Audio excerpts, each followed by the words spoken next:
Want my latest market insights? My latest report, Recession Risk Just Got Pulled Forward Again, is now available. Scan this QR code or click on the link in the description. All right, well, just to comment on that, today's expectations, let me just show you this chart because it's hysterical to me. This little dot here, we got the SEP, so the dot plot. One of the members on the board, one guess who it is.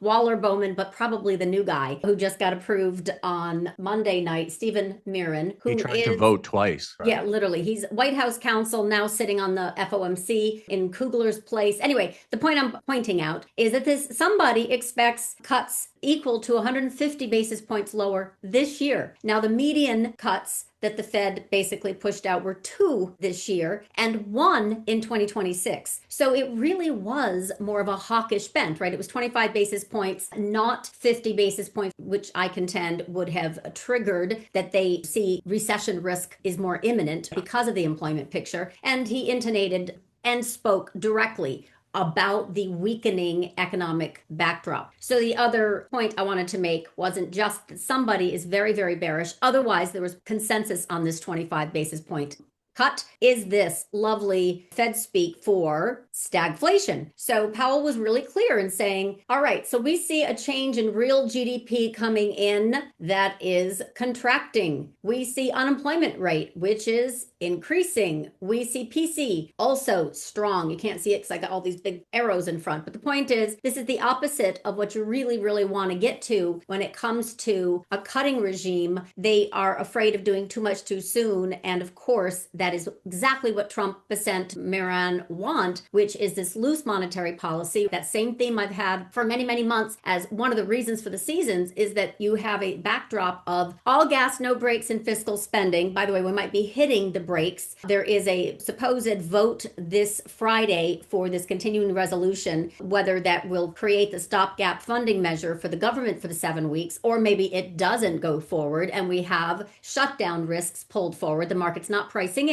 And remember, that is a contraction, that is an economic contraction trigger, and it would automatically trigger a growth scare. So that's something to be aware of. And then, of course, unemployment, jobless claims every Thursday. I'm very focused on that. We got the big revisions. They're worried about increase in employment rate, which is even harder, by the way, because we've had such immigration deportation hit that the slack is supposed to help keep the unemployment rate from increasing. And in fact, job openings are decreasing. The amount of jobless claims are increasing. And we haven't hit my trigger yet of 167,000, but that's another kind of crack in the system that I'm going to be looking for. And then prices, they are moving higher. Powell spoke to goods in particular, some services, disinflation. But the long and the short of it was that he didn't really know or didn't want to commit to tariffs being the reason that they would stick around, but he did see the increases this year and next. So he spoke on behalf of FOMC board of saying basically the risks right now of rising unemployment and rising inflation are the reason why they're tepid in their response.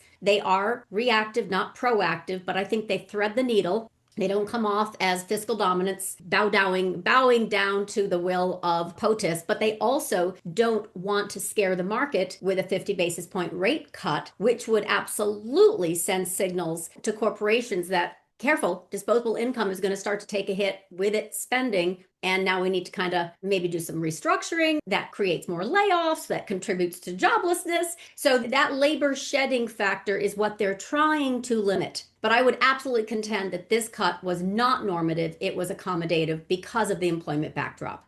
So we can trade what we've got, which is, of course, momentum. You know how bullish I have been on the China sector rotation. It's hot fire flames. We're in a parabola. It's stunning. Gold and silver, stunning. And those are not the AI. So there's always a bull market somewhere. And you're trading very hot and heavy, the AI narratives, anything it touches. So there are lots of ways to make money. The trick is not to lose it. And my point in my recent post, after looking at Monday and then getting, something's happening with FX currency risk, something's building, didn't see any rate volatility. I've got my lines in the sand I'm waiting for. Didn't see any equity volatility, no selling, no breadth destruction. But I got a lot of tools to see when the market starts to realize some risk that's coming forward, and they can then start to sell, and then everybody catches up to that narrative later. And so I posted this morning, it's time to protect into end of month. You know this. I haven't said this. I've seen nothing.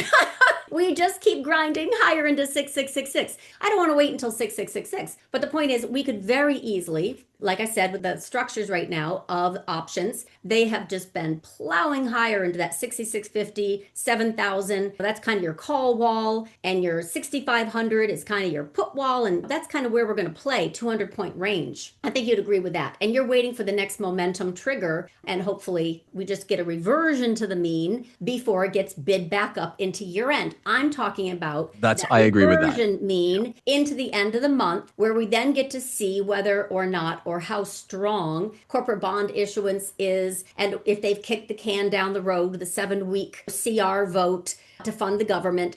I'm looking at all the macro risks that are coming in, but you cannot tell me that the economy is not weakening, because I study this very, very closely. So the market is not weakening, but the economy is. Join Samantha and Hans at the next Macro to Micro Options Power Hour, held each Wednesday at 4 p.m. Eastern Time. Registration is free. Scan this QR code or click on the link in the description. Watch the full Options Macro to Micro Power Hour episode by clicking on the video here, and subscribe to LaDucTrading YouTube channel for more content.